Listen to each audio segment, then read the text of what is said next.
Assalamualaikum warahmatullahi wabarakatuh. Bertemu lagi dengan saya di channel Jeritan Misterius.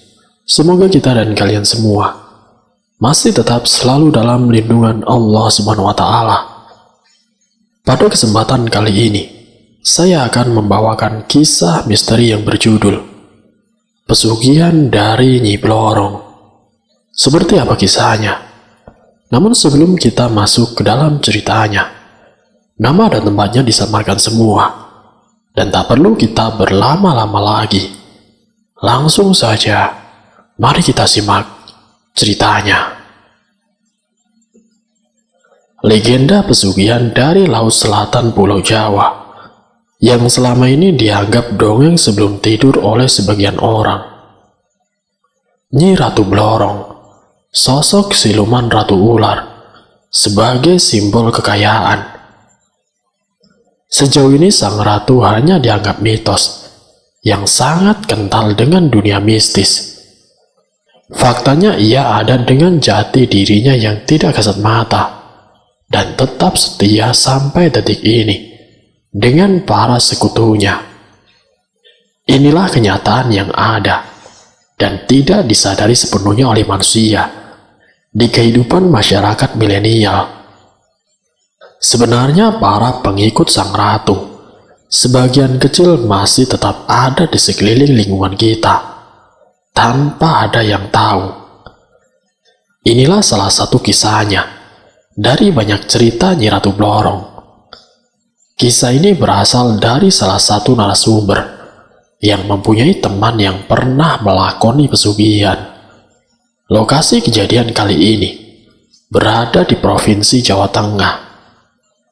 Di saat kebanyakan pabrik tutup, para buruh banyak dirumahkan alias PHK. Nasib pemutusan hubungan kerja sepihak juga menghampiri Didin dan Panji. Karena mereka berdua adalah buruh pabrik.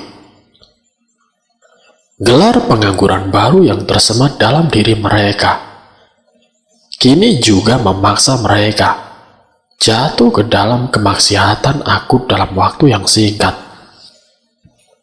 Didin di tempat asalnya hanya mempunyai sepetak tanah dengan rumah sederhana, sedangkan semua anggota keluarga menggantungkan hidup padanya. Didin mempunyai satu istri dan 3 orang anak yang masih kecil-kecil, sedangkan mertua dan kedua orang tuanya sudah tiada. Setiap hari Didin sibuk mencari pekerjaan, tapi keadaan waktu itu tidak memungkinkan, hingga akhirnya ia disibukkan untuk mencari pinjaman sebagai penutup kebutuhan sehari-harinya, mulai bank harian, mingguan, dan bulanan pun lengkap ia koleksi. Dari lintah darat sampai lintah laut, ia pun selami untuk berhutang. Nasib buruk memang tidak lagi berpihak kepada Didin. Didin ini kebetulan bertetangga dengan Panji, tepatnya rumah Didin, saling membelakangi satu sama lain. Kebun berukuran lebar 6 meter yang memanjang sebagai batas rumah mereka. Di belakang rumah mereka juga sering bertemu dan berkumpul. Mereka berdua dulunya memang buruh satu pabrik, satu shift pula. Kehidupan si Panji sebenarnya tidak berbeda jauh dengan kondisi ekonomi Didin. Mentalitas Panji setelah kena PHK malah bermalas-malasan, foya-foya, dan mengandalkan harta dari orang tua. Tapi kini keadaan mulai cepat berubah. Seketika harta kedua orang tuanya menipis. Uang pensiunan kedua orang tuanya lama-kelamaan juga tidak mampu menyongkok gaya hidup si Panji, sampai akhirnya habis juga. Bahkan sudah minus, karena dipakai untuk kebiasaan si Panji waktu itu.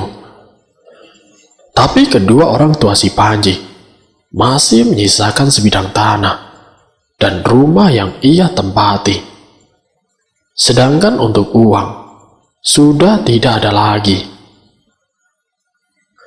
Panji setiap harinya hanya berhutang dan berhutang. Semakin lama hutang Panji semakin menumpuk, melebihi hutang si Didin. Panji sendiri kegiatannya sehari-hari hanyalah main ke warung dengan mencatatkan hutang-hutang baru di buku bon. Sedangkan istrinya di rumah belum dikaruniai buah hati, juga berpangku tangan. Selain ke warung, Panji juga hobi berjudi. Dari kebiasaan inilah, pundi-pundi kemelaratan mulai bertambah parah kepada keluarga Panji. Saat itu di siang hari yang sangat terik, Didin dan Panji sedang duduk di kursi plastik. Mereka yang sedang menghibur diri di warung langganannya tidak sengaja dihampiri temannya satu pabrik dulu. Sebut saja namanya adalah Rohan, kawan yang cukup akrab mereka dari kota sebelah. Siang itu memang warung sedang sepi, karena pengunjungnya hanya mereka bertiga. Saat mereka bertiga sudah berkumpul dalam satu meja, pembicaraan pun dimulai. Didin dan Panji berkeluh kesah akan keadaannya sekarang kepada Rohan. Tapi Rohan sementara belum merespon keluh kesahnya. Sekian lama mereka bicara melantur ke sana kemari dan berhayal tidak jelas. Akhirnya Rohan pun mulai iba kepada mereka berdua dan memulai pembicaraan serius. Kalian mau hutang kalian lunas dan bisa kaya seperti aku enggak? Tawar Rohan dengan tatapan matanya yang tajam. Jangan ngelindur, Han. Kau ini kaya kan karena harta dari orang tua kamu, bantah si Panji. Enggak lah, aku bisa seperti ini selain aku kerja keras, juga dibantu dukun andalanku, tegas si Rohan. Kok bisa, Han? Lah, dukunya juga kaya toh. Ejek Didin yang tidak mempercayai perkataan Rohan dengan senyumnya yang sinis. Matamu, Din. Aku beneran ini. Bentak lirih si Rohan. Ayo, Han. Aku juga pengen kaya seperti kamu. Saut Panji serius, yang mulai tertarik dengan iming-iming Rohan. Ya sudah, besok jam 10 pagi kita kumpul di sini. Aku yang jemput kalian, pinta si Rohan. Kamu ikut gak, Din? Tawar Panji serta kepalanya menoleh dengan wajah serius kepada Didin. Seketika tatapan mata semua tertuju pada Didin, karena dari awal ia seakan meremehkan si Rohan. Sedangkan Rohan dengan keteguhan hatinya ingin membuktikan kepada kedua kawannya. Ikut sana, Din, biar kamu bisa bayar hutang, sahut ibu pemilik warung. Oga, Bu, aku nguli saja, meski aku melarat banyak hutang. Mending kerja seadanya, Bu, tegas Didin yang menyeruput kopinya. Orang sudah kere, banyak gaya kamu, Din, ejek si Rohan, serta tangannya meraih kacamata hitam di belahan bajunya. Iya tuh, Mas, di mana otakmu, Din? Diajak bisnis sama temannya yang sudah sukses, malah ngejek, timpal ibu pemilik warung. Sudahlah, Din, ayo kita rubah nasib kita. Kalau tidak kita yang rubah, mau siapa lagi? Paksa Panji serius. Ya, aku mau saja, Sinji. Tapi kalau ke dukun, lebih baik aku tidak ikut. Paling Rohan juga bohong, Ji. Jawab Didin tetap kekeh pada pendiriannya. Ya sudah, kalau begitu kamu temani aku saja, Din. Kalau berhasil, kamu tak kasih bagian. Pucuk Panji pada Didin. Besok mampir ke rumahku dulu, Din, kalau kamu gak percaya. Ngece kamu, Din. Susah memang ngomong sama kamu, kata si Rohan. Iya, aku ikut. Tapi aku hanya menemani Panji saja ya. Kalian-kalian maksa amat. Gitu dong, Din. Kamu kan teman sejatiku, sahut si Panji. Pertemuan dan percakapan di warung selesai sore hari, tapi menyisakan janji esok. Rohan langsung pulang kembali ke hotel tempat ia menginap. Sementara kedua temannya pulang ke rumah masing-masing. Panji pulang dengan membawa harapan yang besar untuk esok hari. Tapi Didin sebagai sahabat setia, hanya perasaan dongkol yang terasa waktu di rumah. Karena ia harus ikut berangkat, menemani kawan sejatinya. Singkat ceritanya, jam 10 pagi setelah mendapatkan izin dari keluarga masing-masing, mereka berangkat dengan membawa bekal seadanya. Langkah Panji dengan semangat pergi ke warung, sesuai janji Rohan kemarin. Sedangkan dengan Didin, ia melangkah dengan gontai saat menemani Panji di sisinya. Beberapa saat Panji dan Didin sudah menunggu di warung, tapi Rohan belum kelihatan. Mereka mulai gelisah di tengah panasnya siang hari. Bu, es teh 2 ya, pesan si Panji. Hutang lagi, Mas, sahut ibu pemilik warung. Tenang, kali ini saya bayar, Bu. Kan teman saya bos, Bu, jawab si Panji. Alah, Mas yang bos itu teman Mas Rohan, bukan Mas Panji, jawab ibu itu. Iya, Bu, sebentar lagi Panji jadi bos di daerah sini. Sejenak mereka menikmati es yang dipesan sambil menunggu Rohan tiba. Saat menunggu, Didin masih menggerutu, meragukan perkataan Rohan kemarin. Tapi jawaban Panji, sudahlah Din, kami ikut saja, jangan menggerutu terus. Minuman di meja mulai habis. Dari kejauhan, mobil MPV hitam dari arah jalan besar masuk ke parkiran warung sederhana. Panji nampak senang karena ia tahu mobil itu kepunyaan si Rohan. Putaran roda ban mobil Rohan berhenti tepat di samping warung itu. Rohan dengan semangat turun dari kendaraannya. Ayo Ji, kita langsung berangkat saja sekarang, ucap Rohan yang tetap masih berdiri di samping mobilnya. Yan, sahut Panji dengan langkah kakinya mendekati si Rohan, disertai telapak tangannya memegang erat pergelangan tangan Didin dan menyeretnya untuk masuk dalam mobil. Mereka bertiga masuk ke mobil, dan Rohan pun langsung bergegas menjalankan mobilnya ke jalan raya kembali. Panji duduk di samping Rohan di depan, sedang Didin duduk di kursi tengah sendirian. Saat mulai perjalanan, Rohan membuka perbincangan di dalam mobilnya. Perjalanan panjang tanpa tahu tujuan mereka kemana. Intinya mereka sudah pasrah, ikut dengan Rohan. Arah mobil yang ditumpangi mereka bertiga menuju ke selatan Pulau Jawa. Saat di tengah perjalanan, Panji yang masih penasaran langsung bertanya kepada Rohan. Han, sebenarnya ini kemana sih?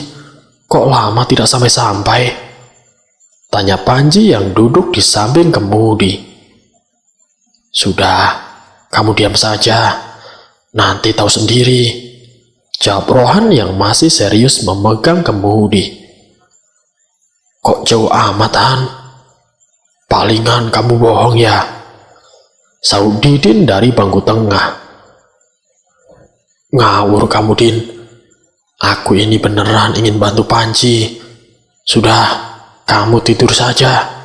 Nanti kalau sudah sampai aku bangunkan, jawab ketus si Rohan. Mobil terus berjalan sampai menembus kegelapan malam.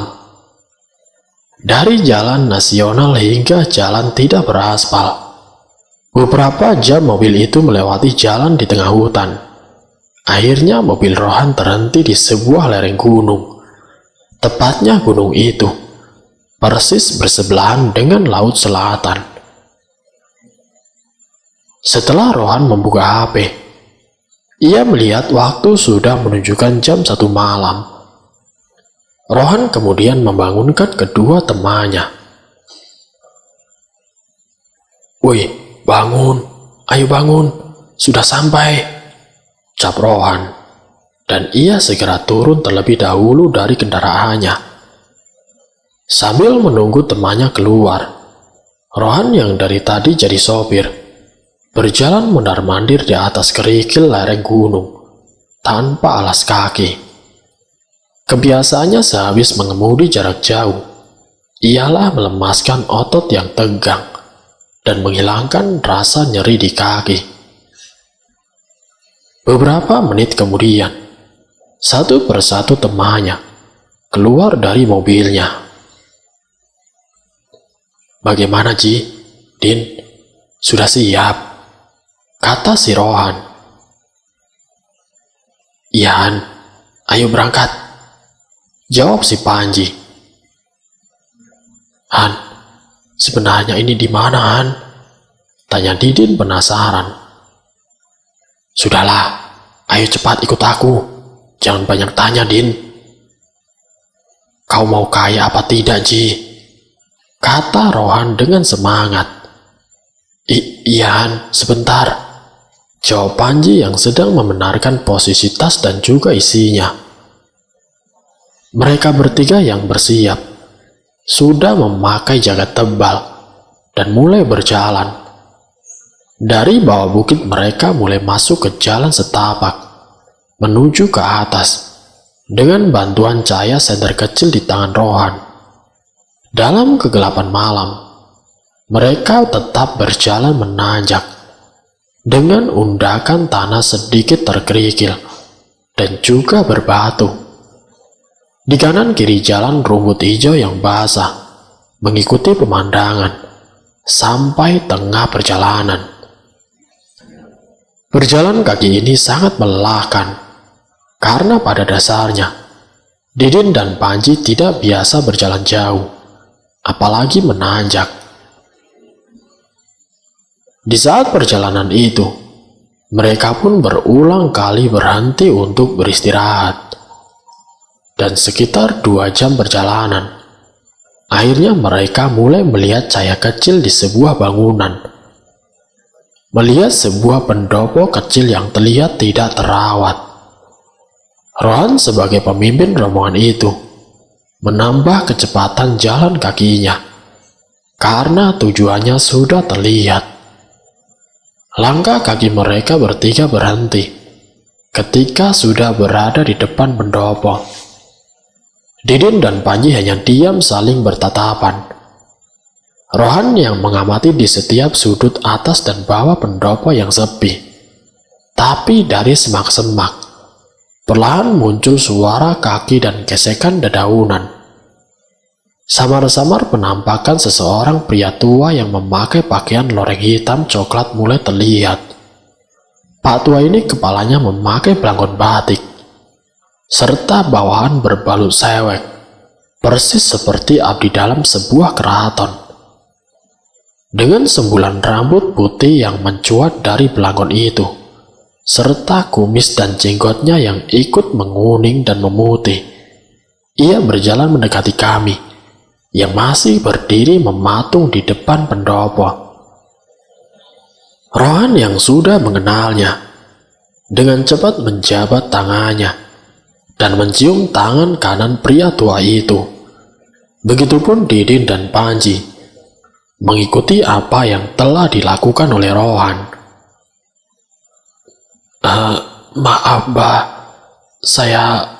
Saya sudah lama tidak berkunjung, kata Rohan setengah menundukkan bahunya. Tidak apa-apa, Nak. Memang begitu. Kalau sudah kaya, pasti lupa sama mbahnya, jawabnya menyindir pada Rohan.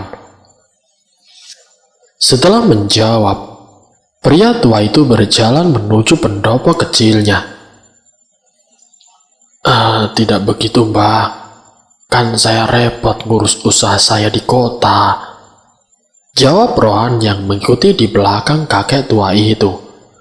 Panji dan Didin mengikuti mereka berdua dari belakang dan duduk di bawah lampu tempel yang berada di atas tiang pojok penyangga. Dalam keremangan cahaya dan dindingnya pendopo, mbah tua ini mulai melinting rokok kelobotnya. Selesai melinting, ia mengambil korek dari saku kanan dan mulai menyulutnya. Kami semua duduk melingkar, sedangkan kakek tua ini bersandar di tiang kayu sedang sebagai salah satu penopangnya.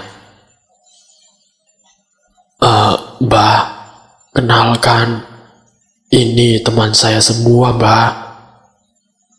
Ada apa kalian, Nak? Jauh-jauh ke sini ikut Rohan? Tanya Mbak Dirjo. Begini, Mbah. Saya ingin seperti Mas Rohan agar bisa sukses dan kaya, jawab Panji yang yakin. Oh, begitu maumu, Nak, kata Mbak Dirjo sambil menggerakkan kepalanya naik turun. Bagaimana, Mbah? Bisa apa tidak, Mbah? Tanya Panji yang penasaran. Bisa, tapi ada syaratnya. Apakah sudah diberitahu sama Rohan tentang apa saja syaratnya? Ujar Mbak Dirjo serius, menatap Panji dan Rohan. Rohan hanya menggelengkan kepalanya dengan pelan dan tetap menatap Mbak Dirjo. Sedangkan Panji hanya menundukkan kepala. Didin sendiri tetap diam dan tidak mau ambil pusing atas keinginan si Panji. Begini syaratnya, Nak. Lantas Mbak Dirjo menjelaskan secara panjang lebar akan tata cara dan syarat yang harus dilalui oleh Panji. Baik, Mbah, saya siap. Kira-kira dimulai kapan ya ritualnya? Ucap Panji yang tidak sabar dan sudah ingin cepat kaya. Sekarang tidak apa-apa, Nak. Sesajanya, biarkan disiapkan oleh Rohan, kata Mbak Dirjo setelah memberi lampu hijau kepada Panji, dan ia menoleh ke arah Rohan untuk minta persetujuannya untuk membantu si Panji. Iya, Mbah, saya akan menyiapkannya, jawab Rohan. Singkat ceritanya, setelah selesai kesepakatan, sekitar jam 2 dini hari, Rohan dan Didin kembali ke bawah untuk belanja kebutuhan ritualnya si Panji. Saat akan turun ke bawah, Mbak Dirjo berpesan, Han, ritual temanmu akan memakan waktu yang lama. Jadi, bawakan bekalnya sekalian. Rohan pun hanya mengangguk sebagai jawaban sepakat kepada Mbak Dirjo. Kemudian Mbak Dirjo langsung kembali pulang. Sedangkan mereka berdua pergi untuk membeli perlengkapan yang dia syaratkan. Malam itu juga, Panji menatap di pendopo dan mulai melakukan ritual, bersemedi menghadap ke selatan. Mulai saat itu pula, perjanjian Panji untuk mencari kekayaan dunia telah dimulai, dan tidak ada kata mundur lagi bagi dia. Esok harinya Rohan dan Didin kembali datang ke pendopo dengan membawa sesajen yang lengkap. Badirjo sudah menunggu di pendopo. Entah dari jam berapa, Rohan menemui Badirjo dan langsung memberikan sesajen lengkap untuk memenuhi syarat ritual si Panji. Setelah itu Badirjo dengan cekatan menata rapi sesajen di depan Panji yang sudah bersemedi sejak malam hari. Sejenak mereka bertiga melihat Panji yang sedang serius melakukan laku ritualnya. Panji tetap duduk bersila, menghadap ke laut selatan, tanpa menghiraukan kehadiran mereka bertiga. Akhirnya Rohan, Didin, dan Badirjo memutuskan untuk meninggalkan Panji sendirian di pendopo. Mereka pergi ke rumah Badirjo di bawah lereng bukit.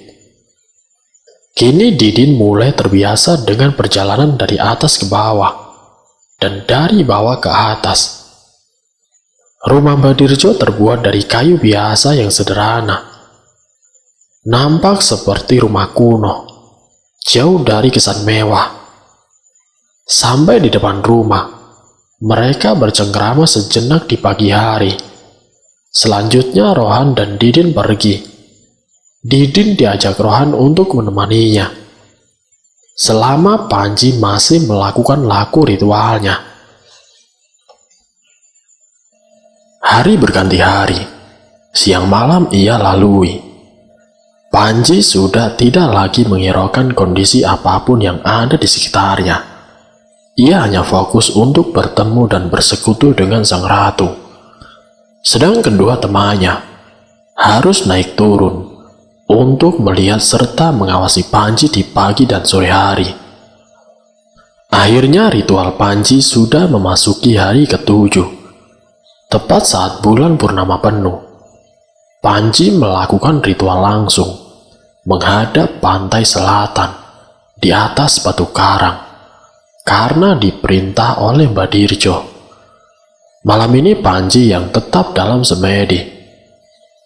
Sekitar jam 12 malam, kondisinya mulai berbeda. Tubuh serta pikiran Panji, antara sadar dan tidak sadar, mulai merasakan suatu cahaya di hadapannya. Ia mulai perlahan membuka kelopak matanya. Terlihat istana yang megah, berhias dengan cahaya. Panji yang masih duduk merasa jarak dirinya dengan istana yang megah itu hanya sekitar 30 meteran. Ia mulai bangkit untuk berdiri. Tubuhnya seakan ada yang memanggil untuk masuk ke dalam istana. Panji berjalan pelan masuk ke arah istana dengan mengamati keindahannya. Sampai di istana, matanya tetap melirik pemandangan kanan kiri. Setiap gerbang yang ada penjaganya dengan sigap langsung membuka pintu istana, seperti kedatangannya sudah ditunggu. Bangunan tinggi menjulang yang begitu megah, dengan tiang besar berwarna keemasan. Ukiran-ukiran yang begitu indah menghiasi setiap jengkal. Sampailah di dalam istana. Ia melihat sosok ratu yang berwibawa duduk di atas singgasana. Di samping kanan kirinya terdapat masing-masing 3 orang perempuan yang berpakaian serba hijau, berselendang hijau pula. Mereka terlihat seperti pelayan sang ratu. Sosok ratu yang memakai kemben warna hijau, bawahan kain batik warna merah gelap sampai menutup kakinya. Sedangkan bentuk tubuh ular kuning keemasan melilit di bawah singgasananya. Di kanan kiri bahunya berbalut selendang hijau yang menjuntai ke bawah. Sedang untaian kembang kantil menjulur 3 helai sampai ke perut. Mata sang ratu menatap tajam pada Panji. Panji tetap berjalan dan mengamati bentuk singgasananya yang berwarna keemasan dengan pegangan tangan kanan kirinya berbentuk kepala ular. Masih dalam diam tertegun dan tercengang, Panji berdiri tepat di hadapan sang ratu. Belum pernah Panji jumpai di dunia istana sebesar dan semegah ini. Beberapa saat kemudian, langkahnya terhenti di ruang utama istana. Panji tetap berdiri di tengah ruang istana, sampai akhirnya ia duduk bersimpuh dengan wajah penuh harapan. Dari jarak yang dekat inilah, ia benar-benar bisa melihat dengan jelas sosok sang ratu yang selama ini ia cari sesuai petunjuk Badirjo. Dengan mata kepalanya sendiri, ia melihat seorang ratu dengan paras wajahnya yang sangat cantik jelita, menawan, menggairahkan, dan berkulit cerah seperti gadis yang masih baru berumur 20 tahunan. Sang ratu ini berambut hitam tergerai ke belakang, sedangkan di atas kepalanya dihiasi sebuah mahkota berwarna keemasan dengan hiasan beberapa kepala ular di atas mahkotanya. "Nyi," ucap Panji membuka pembicaraan. "Ya, aku sudah mengerti keinginanmu," jawab Nyi Ratu. "Kembalilah pulang. Siapkan 1 kamar khusus buatku. Setiap bulan purnama, kamu harus memujaku di kamar itu," jelas Nyi Ratu Blorong. Baik, Nyi," jawab Panji dalam kondisi kepalanya tertunduk ke bawah. Panji yang merasa sudah berhasil. Ia berjalan mundur dengan pelan, dengan membungkuk, sampai ke tempat duduknya semula. Ketika ia sudah duduk kembali, dengan memejamkan matanya kembali, tiba-tiba keadaan berubah. Biar! Hempasan ombak pantai yang mengenai tubuhnya. Perasaan kaget, takut, dan bingung. Panji langsung berdiri dan melihat sekeliling. Ia mengamati dengan seksama. Ternyata ia sudah berada di pantai, tepat di bawah tebing karang. Setelah tersadar, ia sangat senang sudah kembali ke dunia nyata, dan ia juga merasa sudah berhasil bertemu dengan Nyi Ratu. Perasaan bahagia membuat dirinya langsung kembali ke padepokan. Sampai di padepokan, ia tidak menemukan siapapun, karena waktu sudah menjelang subuh. Panji pun memutuskan untuk membersihkan diri di samping padepokan dan melanjutkan untuk istirahat sambil menunggu teman-temannya dan juga Badirjo. Kini pagi menjelang, sekitar jam 7 pagi. Panji masih terlelap. Kedua temannya datang tanpa sepengetahuan Panji. Rohan dan Didin hanya menunggunya di sampingnya. Tidak lama kemudian Badirjo pun datang dan ikut duduk dengan mereka. Badirjo memulai perbincangan dengan Rohan dan Didin sambil menunggu Panji terbangun. Beberapa jam kemudian Panji pun terbangun dengan sendirinya. Ia langsung duduk sambil menguap dan mengucuk mata merahnya. "Gimana? Apakah kamu sudah berhasil?" tanya Badirjo. Sudah, Mbah. Tadi malam saya sudah ketemu Nyi Ratu."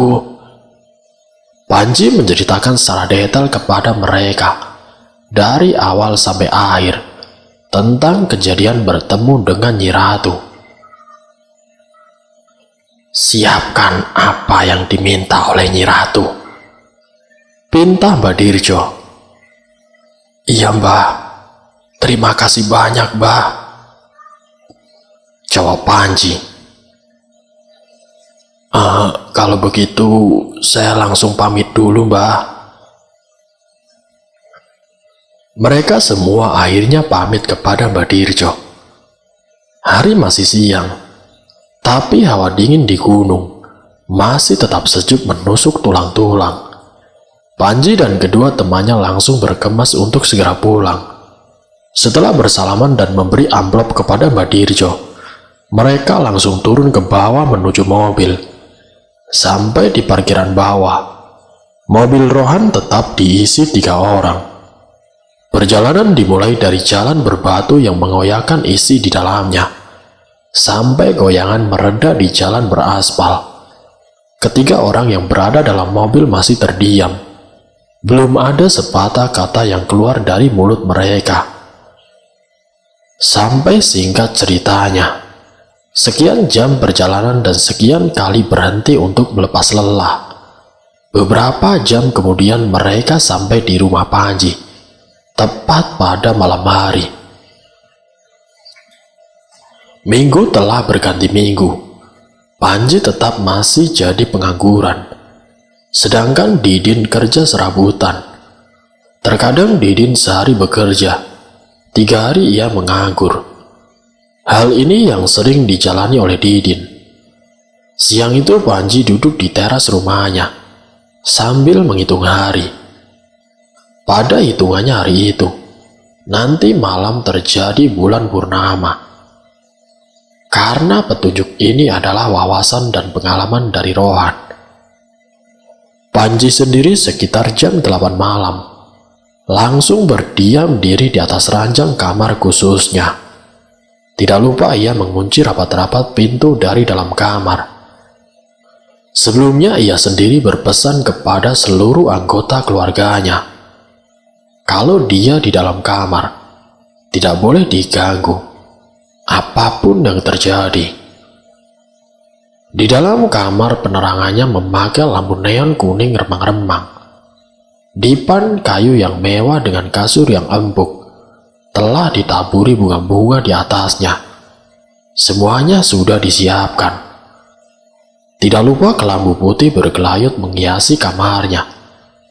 Kondisi kamar Panji mirip seperti kamar pengantin baru.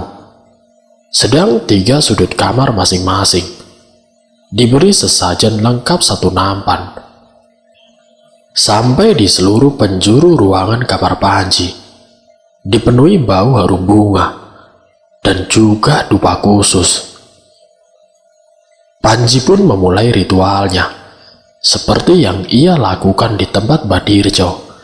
Sampai sekitar jam 12 malam, tiba-tiba ada suara dari atap kamarnya.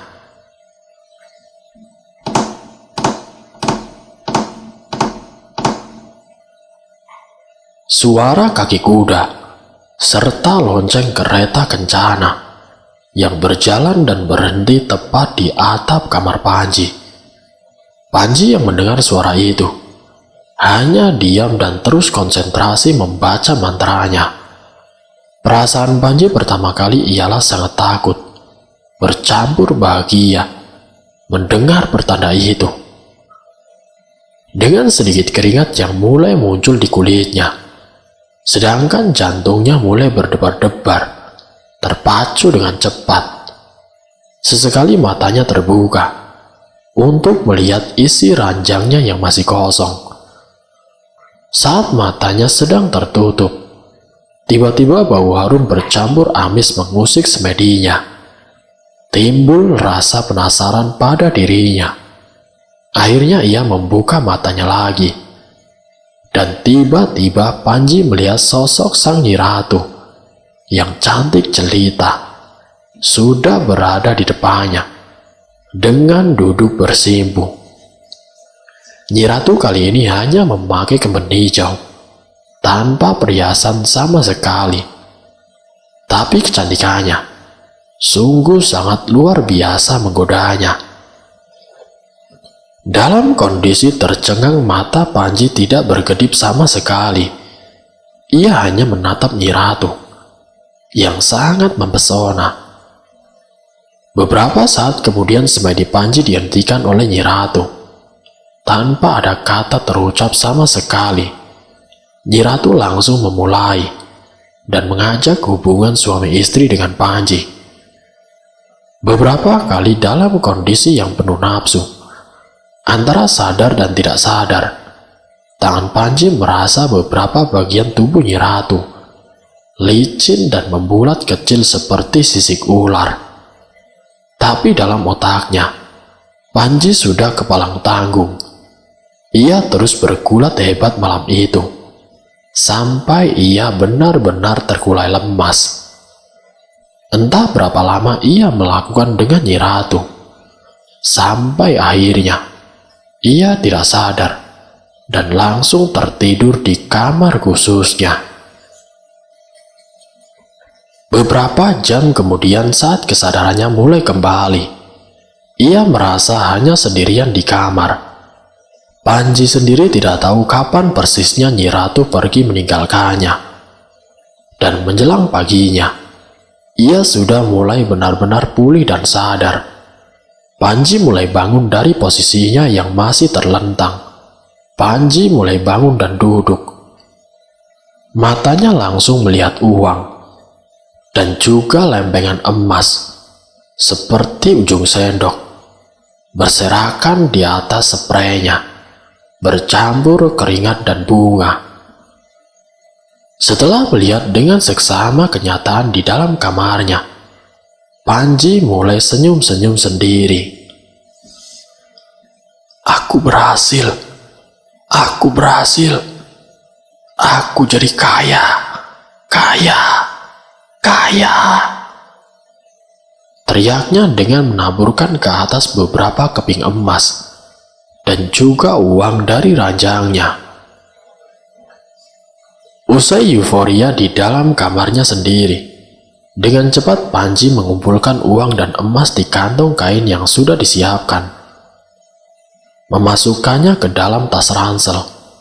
Kemudian ia keluar kamar dengan wajah bahagia, tapi badannya masih lemas.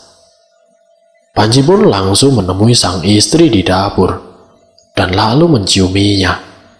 Ia merasa bahagia pagi itu. Dengan cepat ia memberi sejumlah uang kepada sang istri. Bulan demi bulan, purnama demi purnama telah dilewati oleh Panji. Pundi-pundi kekayaan semakin meningkat dengan pesat. Kebahagiaan di tahun pertama keluarga Panji semakin terlihat. Mulai dari merenovasi rumahnya dan membuat garasi kendaraan pribadinya yang besar serta sangat mewah. Panji juga membeli kendaraan roda 2, roda 4 dan roda 6. Begitu juga tanah-tanahnya semakin bertambah. Panji juga membeli beberapa sawah di daerahnya. Dengan bertambahnya semua itu, Didin selaku orang kepercayaannya tetap mengelola harta Panji. Menumpuknya beban Didin, gaji yang ia dapat juga semakin besar, sampai akhirnya ia bisa melunasi semua hutang-hutangnya. Kini dengan kesuksesan Panji, sikap Didin selama itu juga tidak menaruh kecurigaan apapun padanya. Karena setahu Didin selama ini, Panji masih bertingkah normal. Didin beranggapan bahwa Panji selama itu hanya melakukan amalan yang dikasih Mbak Dirjo. Namun selepas bulan purnama ke-13, Ibu Panji atau Bude Karto tidak seperti biasanya. Pagi hari selepas sholat subuh, ia memasak di dapur sendirian. Bude Karto memasak dengan semangat. Entah apa yang menjadikannya demikian pagi itu. Pertama, Bude menanak nasi terlebih dahulu. Sambil menunggu nasi matang, Bude Karto mulai memasak sayur. Budi Karto mengambil sayur sop yang sudah tersedia di almari dapur atas ke lantai dekat pintu. Saat hampir selesai, ada ular kecil hitam mendatanginya dari bawah sela-sela pintu di sampingnya. Spontan Budi Karto yang kebetulan melihatnya dengan cepat mendatangi ular kecil itu. Budi Karto yang sudah membawa pisau melekat di genggamannya. Tanpa pikir panjang, dia langsung mencincangnya menjadi kecil-kecil, seperti potongan sayuran. Melihat ular kecil sudah mati, Budi Karto mengumpulkan potongan tubuh ular itu dengan sapu lidi. Dengan segera ia memasukkan ke kantong plastik hitam dan membuang di belakang rumah. Tepatnya sampah ular itu masuk di rimbunan semak-semak rumput yang agak tinggi. Tapi tidak beberapa lama, potongan-potongan ular memanjang, membentuk kepala dan ekor kembali. Dari sekian banyak bagian potongan, akhirnya menjadi ular kecil yang utuh, seperti sedia kala. Kini ular yang kembali hidup mendatangi Budi Karto. Di saat Budi Karto yang berdiri di dapur mencuci sayuran, tidak sadar di bawah kaki Budi Karto telah berkumpul banyak ular. Di waktu kepalanya menunduk, Budi Karto kaget bukan kepalang, karena hal yang aneh terjadi di depan matanya. Begitu banyak ular di lantai.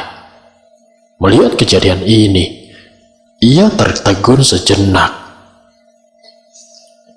Masih dalam diamnya Budi Karto, ular-ular kecil yang sudah di bawahnya dengan cepat kepalanya naik sedikit untuk menggigit kakinya. Sadar ular itu menggigit, Budi Karto pun berlari ke depan dan lalu berteriak, "Tolong, tolong Ji, tolong, ada banyak ular." Namun apa daya dalam pelariannya ke depan, tak sadar kaki Budi Karto sudah terpatuk beberapa ular. Panji yang terkejut langsung keluar kamar dan lalu menghampiri ibunya. "Ada apa, Bu?" tanya Panji dengan memegangi kedua bahu ibunya. Itu nak, banyak ular mengejar ibu," jawab ibunya menatap Panji, serta berjingkrak-jingkrak karena panik dan takut. Panji melihat di belakang ibunya, tidak ada apapun, dan ia kembali menatap ibunya. "Mana Bu?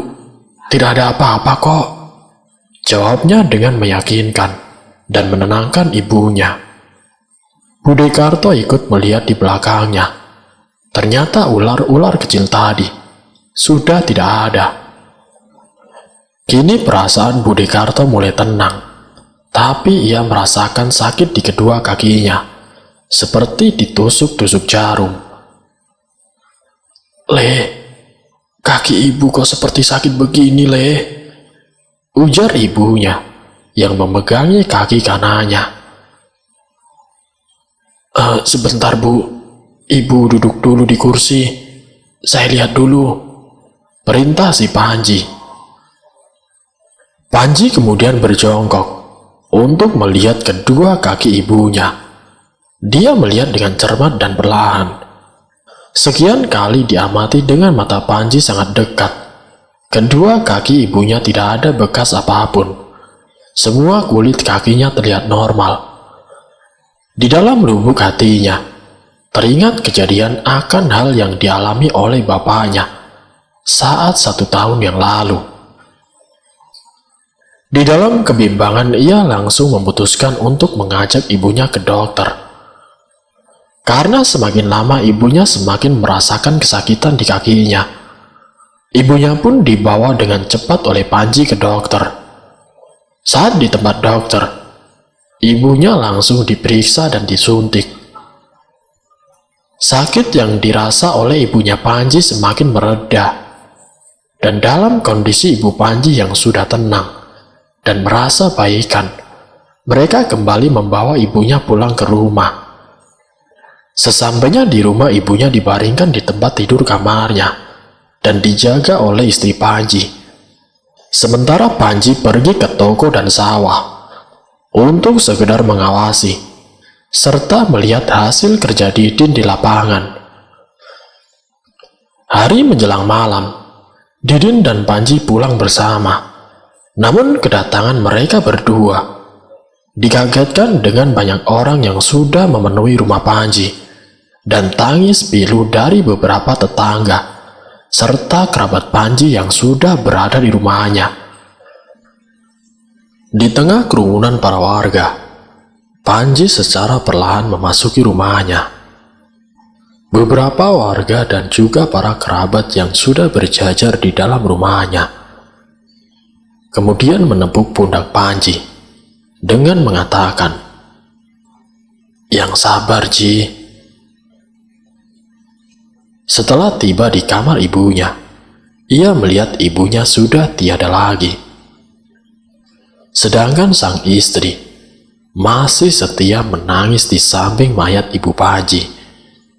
Singkat kata, malam itu sekitar jam 11 malam, ibu Panji langsung dikebumikan. Sebut saja Retno untuk panggilan istri Panji. Ia masih sedih di malam kematian ibu mertuanya. Dari hubungan kekeluargaan, beberapa kerabat ikut menginap di rumahnya. Saudara yang menginap di rumah Panji ikut menenangkan kondisi si Retno. Saat itu kondisi Retno sangat terpukul karena kehilangan ibu mertua secara tiba-tiba, dan rumah mereka yang mewah kini diisi dengan kesedihan. Dan dari sorot mata yang sayu dia, kelihatan memikirkan ke depan tentang rumahnya akan menjadi sepi tanpa mertua dan anak. Hari terus berjalan sesuai arahnya. Di hari ketiga kematian ibu mertuanya Retno, ia tidur ditemani oleh Mbak Sri. Malam hari setelah acara selesai, mereka membereskan rumah dan tidur di waktu tidak terlalu malam, sekitar jam 10. Retno dan Mbak Sri serta ketiga anaknya tidur berjajar di ruang tengah, beralaskan kasur yang tipis. Sedangkan Didin dan Panji sendiri, setelah acara keagamaan, langsung keluar berdua ke gudang karena ada banyak barang yang datang dan harus masuk stok malam itu juga. Kini sekitar jam 1 dini hari, Retno terbangun dari tidurnya. Ia mendengar ada yang memanggil-manggil namanya dari belakang rumah. Nak Retno, ini ibu sama bapak, nak." Panggilan ini berulang kali, sehingga Retno yang mulai jengah dengan suara-suara panggilan itu. Dengan kepala yang masih kantuk, ia memberanikan diri berjalan ke ruang dapur dan mencari asal suara tersebut. Ia memandangi semua sudut ruang dapur terlebih dahulu dengan bantuan cahaya kuning dari belakang ruang dapur. Sampai akhirnya, Retno menyibak pelan tirai dapur yang menutupi jendela bersekat kaca bening. Saat ia melihat keluar, tidak ada apapun di belakang rumahnya, hanya sorot lampu kuning dari atas plafon. Kini dengan perasaan jengkel, ia memutuskan kembali untuk tidur.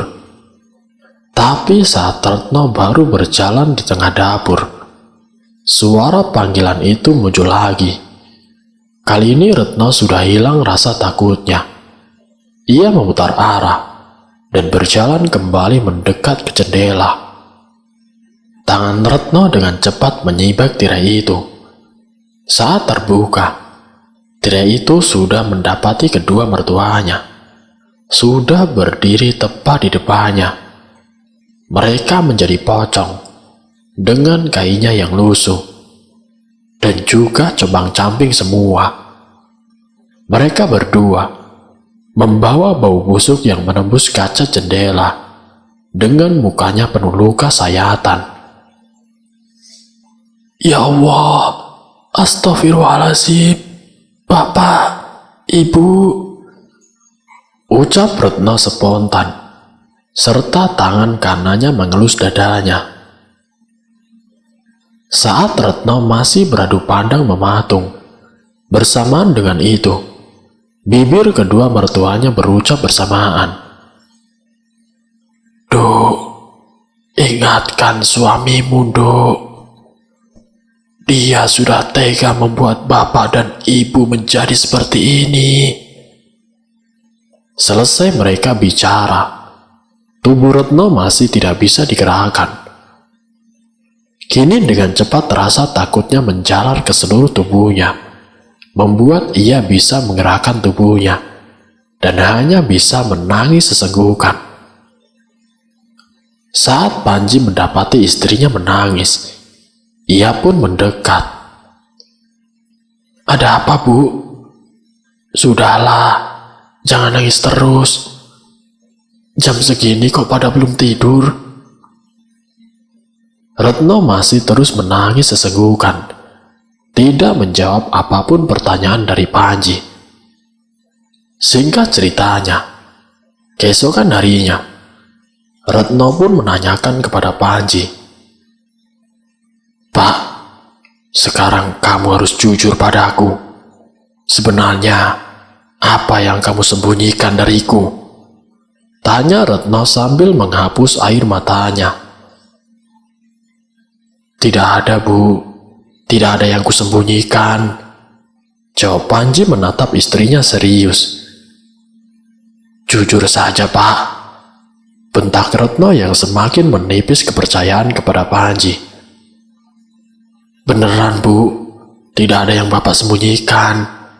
Ibu tidak percaya sama Bapak. Kalau Ibu tidak percaya, ya sudah. Bentak Panji dengan kasar. Merasa pertanyaannya buntu, Retno memutuskan untuk diam, hanya memikirkan hal yang paling mengganjal di dalam hatinya. Sementara itu Retno membiarkan saja keras kepala suaminya daripada ribut-ribut di pagi hari. Karena kini ia sendiri telah sadar kalau sebenarnya watak suaminya pemarah, dan ia tahu juga bahwa Panji baru pulang, belum sempat istirahat sama sekali. Kini setelah emosi keduanya mereda, Panji langsung pergi ke kamar untuk beristirahat. Retno sendiri langsung menyibukkan diri dengan mengurusi kelengkapan untuk acara rutinan nanti malam. Setelah siang hari, Panji pergi entah kemana tanpa berpamitan kepada istrinya.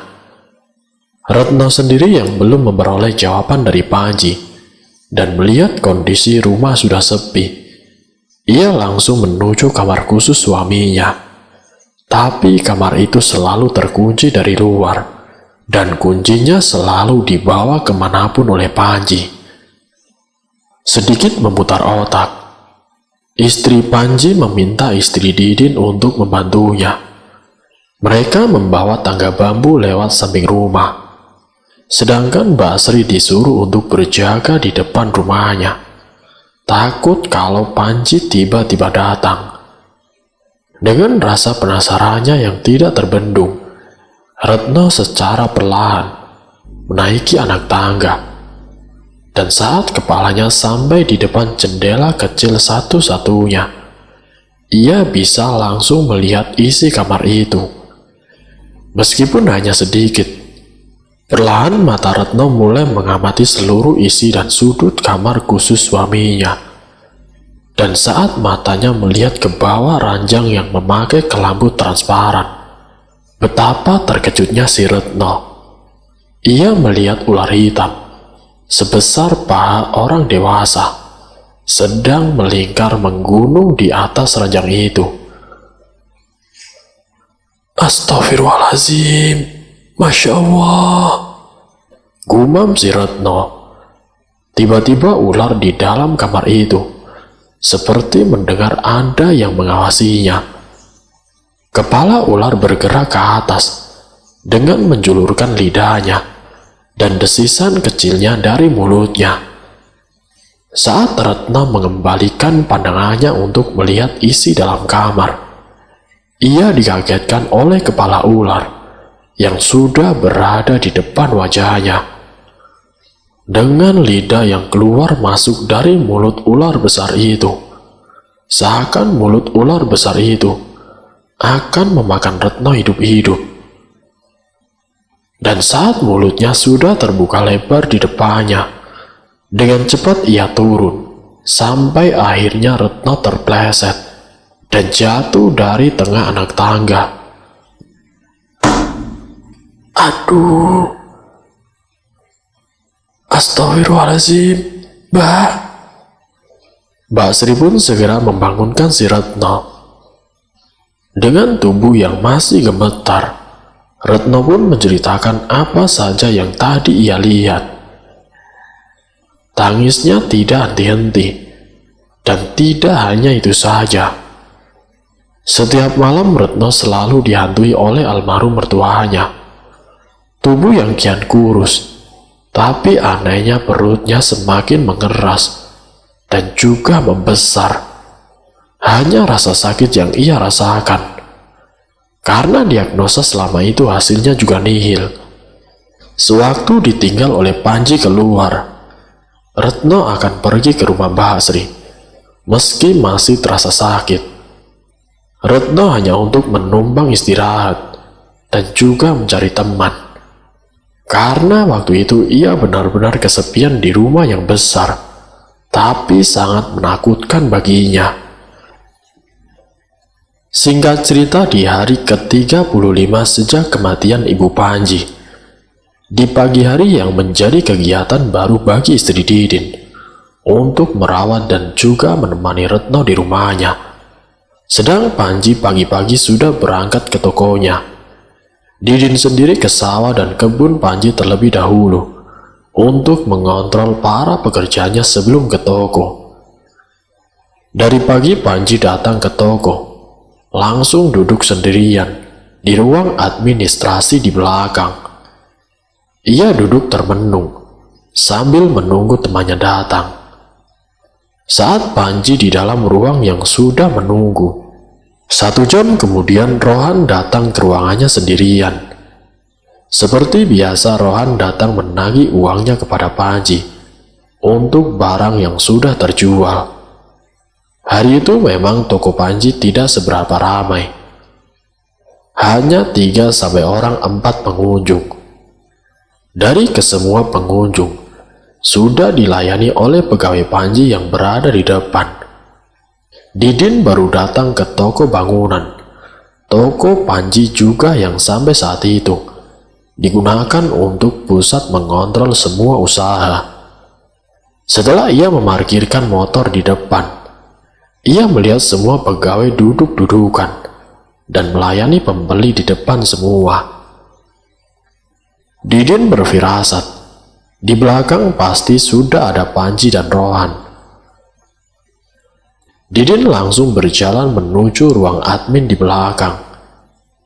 Di saat langkah kakinya sudah dekat dengan ruangan admin, Didin terhenti seketika karena mendengar suara agak meninggi dan marah dari dalam ruangan.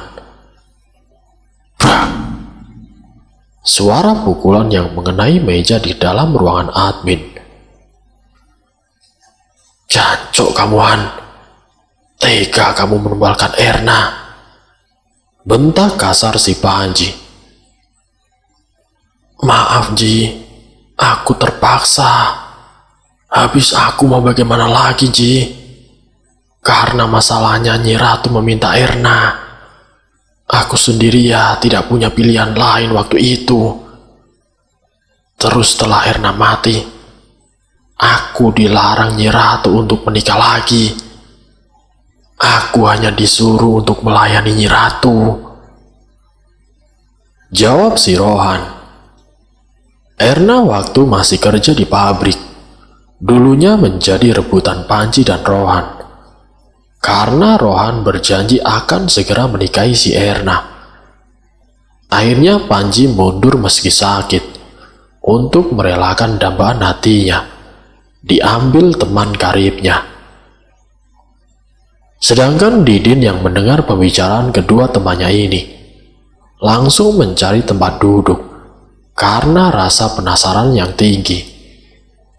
Ia memilih duduk di sebelah ruangan admin. Rasa penasaran Didin yang memuncak akan sekilas pembicaraan kedua temannya membuat dia memberanikan diri untuk mendengarkan seluruh percakapan di dalam ruangan admin. Didin duduk dengan tenang dan memegang buku catatan serta bolpen untuk mengelabui para pegawai kalau ada yang melihat. Jadi Didin terkesan sambil merekap hasil kerjanya, tapi Didin fokus telinganya mendekat di samping tembok ruang admin untuk mendengar dengan jelas.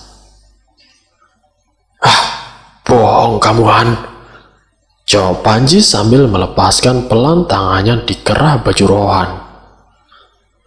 Sumpah Ji, sumpah, jawab Rohan dengan keras untuk meyakinkan si Panji. Kemarin malam aku didatangi lagi oleh Nyi Ratu, maunya meminta adikku yang habis melahirkan. Kalau yang diminta adikku perempuan satu-satunya, aku benar-benar tidak tega, Ji. Terus gimana ini, Ji? Aku bingung. Nyi Ratu sendiri, aku janjikan 3 hari lagi. Sehabis aku memberi uang banyak kepada Susi asistenku. Curhat Rohan yang panjang. Susi asisten kamu sendiri ditumbalkan. Kau memang gilaan. Setelah Erna, sekarang Susi kau tumbalkan, celetuk Panji yang munafik. Ya aku nggak tahu, Ji. Waktu aku bicarakan begitu, Nyi Ratu kelihatannya ya mau marah-marah. Tapi mau bagaimana lagi? Aku tidak mau kalau adikku diambil, argumen si Rohan. Setelah pembicaraan mereka terhenti, dan Didin yang sudah mengetahui sebagian apa yang sebenarnya terjadi, ia langsung berjalan cepat ke depan toko. Didin membaur dengan pegawai agar kedua temannya tidak curiga. Cukup lama Didin berbicara kepada beberapa pegawai yang juga bawahan Didin, sampai Rohan keluar ruangan dan berjalan melewati Didin. Didin yang belum melihat Panji keluar, ia dengan cepat menuju ruang admin. Dengan wajah kesal, benci, dan marah, Didin yang berjalan ke ruangan Panji, seakan-akan mau membunuh tanpa ampun. Dan saat sampai di depan pintu, ia melihat Panji duduk bersandar di kursi empuknya dengan wajah gelisah. Didin tetap melangkah masuk dan langsung duduk di depannya. Ji, mulai sekarang aku berhenti ikut kamu, kata Didin dengan tegas. Loh, kamu kenapa, Din? Jawab Panji mulai terkejut. Tidak apa-apa, Ji. Aku ingin keluar saja dari sini, tegas Didin lagi. Sebentar, Din. Ini sebenarnya ada apa? Jangan begini. Aku paling mengerti kamu dari kecil, kata Panji meredakan keinginan Didin yang kuat. Aku sudah tahu semuanya sekarang. Kalau kamu menumbalkan bapak dan juga ibumu untuk kekayaan kamu ini, terang Didin dengan menaruh tasnya di meja Panji. Panji yang mendengar pernyataan itu langsung terenyak dan diam 1000 bahasa. Kebiadabannya selama ini telah diketahui oleh sahabat karibnya. Panji memikirkan bagaimana cara membujuk si Didin dan membuat alasan yang masuk akal agar Didin menurut dengan Panji kembali. Dia juga berpikir, jika ada orang lain yang tahu akan kebiadabannya, bisa mendapat masalah yang fatal. "Kamu tahu dari mana, Din? Jangan ngawur kalau bicara kamu," ujar si Panji.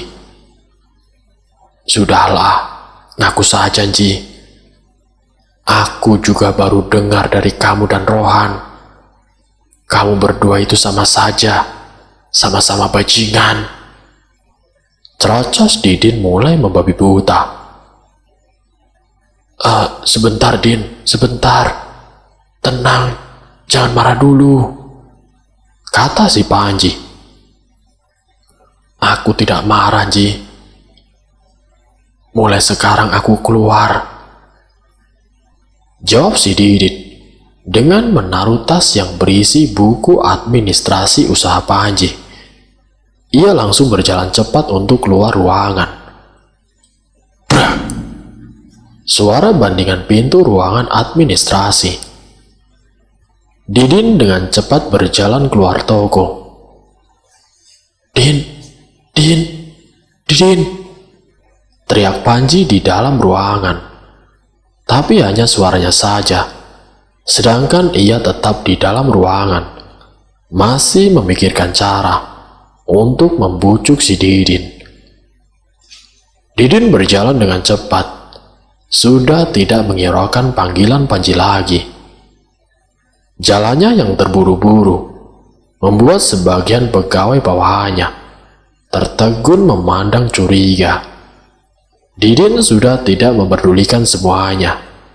Ia hanya punya satu tujuan, yaitu pulang ke rumah dan memberitahukan semua ini kepada istrinya. Baru saja Didin memarkirkan motor di teras.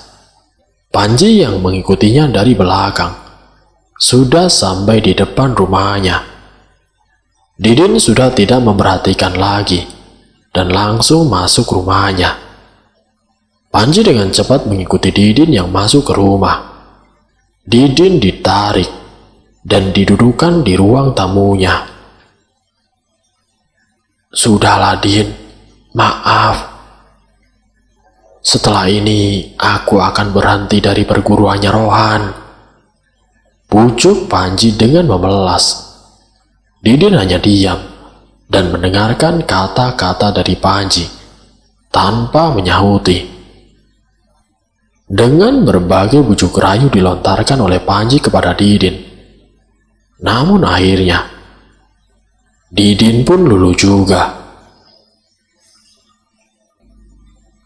Keesokan harinya, Panji mendatangi Didin dari pintu belakang. Tanpa banyak bicara, Panji langsung mengajak Didin keluar, agar istri Didin juga tidak curiga. Panji dengan cepat membonceng Didin dengan motornya, dan menuju ke warung langganan mereka. Kondisi warung saat itu masih sepi. Panji mengajak Didin untuk duduk berdua di pojok, agar suaranya tidak terdengar. Dalam sepinya warung, Panji berpesan kepada Didin nanti malam untuk menunggunya di rumah jam 8 malam.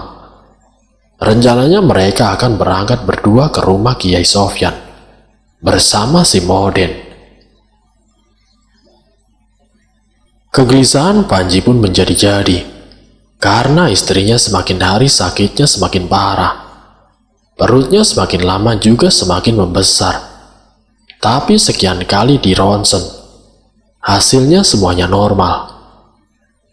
Dirasa sudah cukup Panji menyampaikan keluhan sebenarnya kepada Didin. Hari semakin sore, Panji pun mengajak pulang si Didin karena ia mau mengantar istrinya untuk check up rutin ke dokter.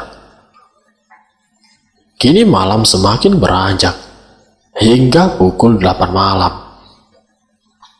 Didin yang sedang berbaring di kursi panjang teras rumahnya mulai gelisah. Berulang kali dia bangkit dari tidurnya. Langkah kakinya mondar-mandir dari depan ke belakang rumah berulang kali, sampai istrinya yang mengamati suaminya. Lama-lama pusing dibuatnya. "Sebenarnya ada apa, Pak?" tanya Mbak Sri yang duduk bersama anak-anaknya di ruang tamu. Didin masih tetap jalan keluar masuk, belum mendengarkan dengan serius pertanyaan istrinya. "Ditanya itu harus dijawab, Pak. Dari tadi berputar-putar saja," kata Mbak Sri semakin keras. Ini loh, Bu. Tadi pagi Bapak janjian sama Panji, tapi sampai sekarang sudah jam 8, dia belum datang. Terang Didin gelisah tidak tenang. "Mau kemana lagi, Pak?" tanya Mbak Sri penasaran. "Ke tempatnya Pak Kiai, Bu," jawab si Didin. "Ya sabar toh, Pak. Paling ya masih di jalan," terang Mbak Sri untuk menenangkan suaminya. Setelah mendapat suara peredam dari istrinya, Didin tetap seperti semula. Kakinya masih mondar-mandir dengan resah. Didin sendiri tahu kebiasaan Panji. Meski dia pemalas, tapi kalau ada janji, biasanya tepat waktu. Jarum jam terus berjalan sampai menunjukkan angka 9 lebih sedikit. Detik demi detik Didin lalui. Menunggu adalah hal yang membosankan dan paling ia benci, sebab waktu terasa sangat lama. Dari ujung gang rumah Didin ada seseorang yang berjalan dengan cepat di bawah lampu putih dengan tergopoh-gopoh. Didin yang melihat kejanggalan itu berhenti dan berdiri di depan teras rumahnya, memandangi dan mengamati dari kejauhan, hingga sosok pria muda itu mendekat. Semakin jelas Didin melihat, ternyata ia salah satu anak buahnya, yang biasa bekerja di toko bangunan, yaitu sebagai kurir. Pak, oh, kamu toh, Jum? Tak kira siapa. Jalannya seperti orang kesetanan. Ada apa, Jum? Tanya Didin memberondong. Ini, Pak. Ia tidak bisa berbicara dengan lancar, karena ia masih shock dan bingung akan menyampaikan kabar. Sebenarnya ada apa, Jum? Bicara yang jelas. Bentak si Didin. Ada orang tidak bisa bicara kok malah dimarahin sih, Pak. Diajak duduk dulu. Memang tidak mengerti sama sekali kamu ini, Pak, sahut Mbak Sri yang sudah berdiri di terasnya. Istri Didin yang mendengar keributan masuk rumah lagi dengan pengertian membawakan segelas air putih. Ia langsung menyeret tangan Jumain untuk duduk dahulu di teras rumahnya. Sudah, Jum, bicaralah pelan-pelan, tidak usah takut. Sebenarnya ada apa kamu kesini tergopoh-gopoh begini? Tumben, ucap Mbak Sri yang duduk di sampingnya. Begini, Bu. Pak Panji sama Bu Retno kecelakaan di jalan raya. Sekarang mereka dibawa ke rumah sakit, Pak, Bu. Jelas Jumain dengan masih tergagap dan gemetar. Apa? Kecelakaan? Bentak Didin yang spontan dan kaget. Di rumah sakit mana, Jum? Tanya Didin yang kencang. Sabar dulu, Pak. Biarkan dia selesai dulu bicaranya. Tegas Basri yang berusaha menenangkan keadaan. Di rumah sakit umum, Pak. Tapi katanya orang-orang tadi semuanya sudah meninggal, Pak. Jelas Jumain dengan takut, dengan menundukkan kepalanya.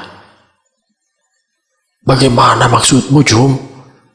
Tanya Didin yang semakin tidak percaya. Begini, Pak. Saya tadi lewat jalan raya, terus melihat Pak Panji sama Bu Retno sudah ditutupi tikar di mobil pick up. Mobil Pak Panji sudah hancur. Kata orang-orang yang melihat Pak Panji dan Bu Retno, katanya mereka meninggal semua. Jelas Jumain panjang lebar, dengan suara dan wajah yang sedih. Innalillahi wa inna ilaihi roji'un, gumam Basri dan Didin. Ayo cepat, Jum, cepat. Ayo antar aku ke rumah sakit, pinta Didin yang panik. Bu, sekarang kabari keluarganya Panji sama para tetangga. Aku akan ke rumah sakit dulu, pinta si Didin. Saat itu juga, Didin berangkat bersama Jumain. Mereka melajukan kendaraan dengan sangat kencang dan tidak mempedulikan pesan istri si Didin. Setibanya ia di rumah sakit, Didin langsung bertanya kepada petugas jaga. Dengan cekatan petugas jaga pun mengantar mereka. Didin yang tidak percaya akan kabar kematian sohibnya. Tapi Didin berjalan setengah berlari, dengan perasaan cemas, serta jantung yang semakin berpacu dengan cepat. Di dalam bayangannya ia hanya ingin memastikan kebenarannya, dan semoga bukan Panji temannya yang meninggal. Mereka pun kini sudah sampai di ruangan jenazah. Tulisan ruangan jenazah sudah di depan menyambut Didin dan Jumain. Wajah layu dan pucat mulai membebani si Didin. Perlahan petugas jaga membuka pintunya dan langsung membukakan kain putih yang menutupi dua jenazah suami istri tersebut. Tidak mungkin, ini tidak mungkin, ucap Didin dengan lirih, dengan memegangi kepalanya. Dan kesadarannya saat itu juga mulai sedikit menurun. Didin menangis histeris, lemas, sehabis melihat temannya sudah menjadi mayat. Apalagi bagian tubuh keduanya, di bawah kepala sudah hancur dan hampir terputus. Didin yang tertunduk dengan lesu, hanya sedikit meneteskan air mata, dan tubuhnya hampir pingsan. Sampai akhirnya dipapa pelan-pelan oleh Jumain untuk keluar dari ruang jenazah. Sabar, Pak, bisik Jumain sambil memegangi tubuh Didin. Sesaat kemudian, para petugas kamar jenazah menghampiri mereka yang masih duduk, memohon izin kepada Didin untuk memperbaiki kondisi jenazah kedua temannya. Didin yang masih duduk hanya menganggukkan kepalanya. Selanjutnya ia segera dibawa Jumain dengan dipapa keluar untuk langsung pulang saat itu juga. Jumain sendiri merasa takut kalau Didin semakin shock melihat temannya yang sudah meninggal. Malam itu kondisi Didin hanya diam, dengan tatapan kosong, serta badannya sudah tidak bertenaga lagi. Sampai di rumahnya, Didin langsung dibaringkan oleh Jumain, dibantu istrinya. Selanjutnya Jumain yang masih di rumah Didin menceritakan kejadian di rumah sakit, dan lalu setelahnya, Jumain pun pamit undur diri untuk pulang. Di pagi harinya, Di rumah almarhum Panji sudah semakin ramai orang mengaji dan silih berganti sambil menunggu kedatangan kedua jenazah suami istri. Dan tidak beberapa lama kemudian, mobil jenazah pun akhirnya telah tiba dan segera menurunkan kedua jenazah tersebut. Suami istri ini langsung diletakkan di ruang tamunya. Kedua jenazah yang berada di ruang tamu sudah disucikan di rumah sakit. Para kerabat dan warga sekitar langsung mencari air untuk bersuci. Didin yang masih berada di teras rumah Panji dihampiri oleh Modin. Tiba-tiba si Anwar mengusap muka Didin dengan tangan kanannya yang masih basah. "Lihatlah sejatinya temanmu itu sekarang," kata Anwar berbisik pada Didin. "Maksudnya bagaimana, War?" jawab Didin dengan lirih. "Jasadnya memang di sini, tapi ruh mereka sudah diambil oleh Ratu Blorong yang nantinya mereka akan diperbudak." Didin yang mendengar itu dibuat terkejut. Ia hanya bisa menangis. Ia tidak bisa berbuat apa-apa lagi selain berdoa untuk keduanya. Dan selesai. Itulah akhir kisah misteri yang berjudul Pesugihan dari Nyai Ratu Blorong. Semoga dari kisah ini kita dapat mengambil hikmah dan juga pelajarannya.